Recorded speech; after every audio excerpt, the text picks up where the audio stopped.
হাসি হওয়ার জন্য। সবাই আশ্চর্য হয়ে গেল, এমন কাহিনী তো জমিনের মধ্যে আর হয় নাই। দোনোজন মানুষ মরার থেকে বাঁচার জন্য ফজরের আগে রাস্তায় দৌড়ায়।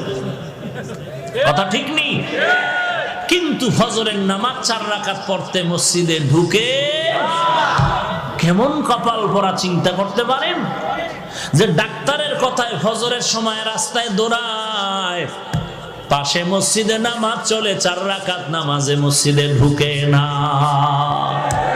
একটুখানি নেকের তরে রোজ হাসরের মাঠেতে বাবা ঘুরবে ছেলের পিছে, ছেলে বাবার আগেতে। আহাতে মন কঠিন দিনেতে নামাজ তোমায় ভুলবে না, ঠিক মতো পড়িলে নামাজ জান্নাত তোমার ঠিকানা। ঘুমের চেয়ে নামাজ ভালো আর তুমি ঘুমাইও না, ঠিক মতো পড়ি